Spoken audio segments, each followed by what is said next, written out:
Opinion, analyse sociopolitique et économique. Une émission de New Vis Africa Media, chaque dimanche, au micro de Gabin Conrad.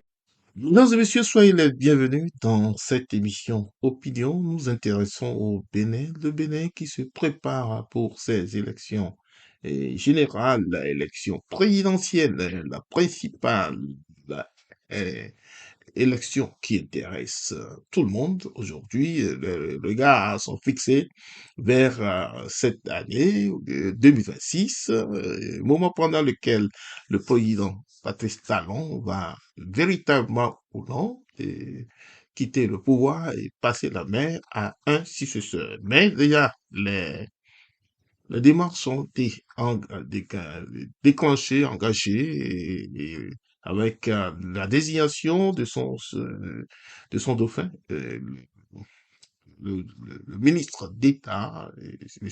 Robia de Wadaï, qui doit lui succéder. Alors, les démocrates, quant à eux, sont aujourd'hui en plein travaux pour le choix de leur duo. Alors, pour certains observateurs, ce choix sera très difficile compte tenu de la du poids que représente M. Rouanaï et Romia de Rouanaï, qui semble avoir plus d'avantages sur le terrain, il est très entouré, comme très entouré par les deux blocs et autres qui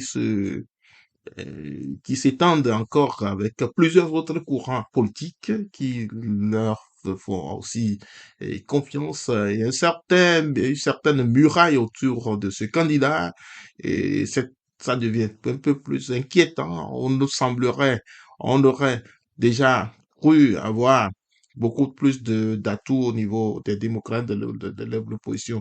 La principale opposition, parti d'opposition, le principal parti d'opposition, les démocrates, qui aujourd'hui prennent le temps pour sortir le duo de l'eau. Alors, la fumée sera blanche très bientôt selon certains. D'abord, on a vu circuler sur les réseaux sociaux les débuts des travaux, le regroupement des délégués qui se retrouvent avec très belle salle et apprêtée pour les travaux. Alors, on s'en attend toujours. Et quel sera ce duo qui sera capable de mettre à l'écart le candidat de la mouvance?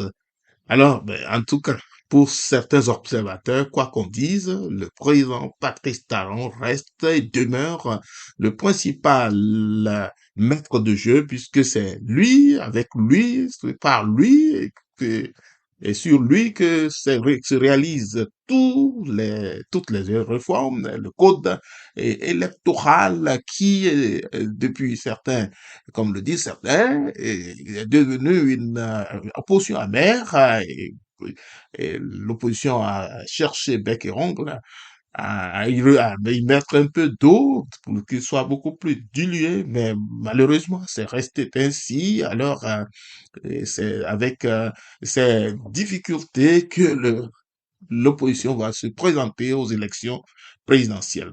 Pour certains, ça va passer, pour d'autres, ce serait vraiment difficile puisque les obligations et les difficultés qui s'y retrouvent mettront en grande difficulté, en tout cas, mettront en mal, seront, en tout cas, seront défavorables, je dirais, tout simplement, pour les démocrates.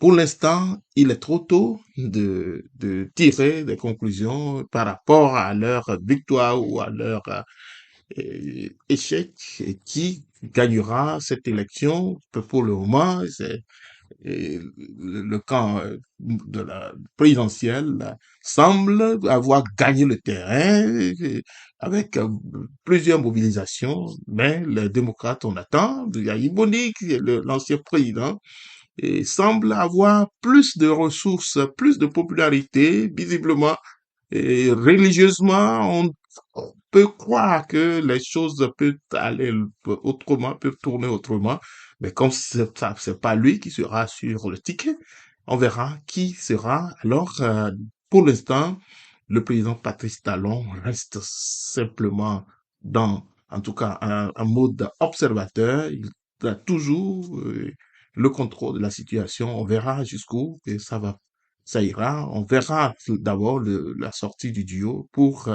eh, pour confirmer tout ce que ces observateurs disent de cette situation sociopolitique au Bénin. C'est juste un briefing depuis Houston, au Texas. Je suis Gabin Conrad. Opinion, une émission de New Africa Media. Opinion, parcours et analyse des situations sociopolitiques et économiques sur le continent africain.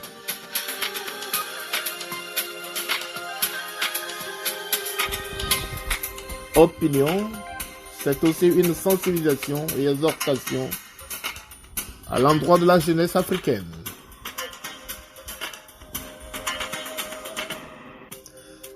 Opinion pour la promotion humaine au service du développement. Opinion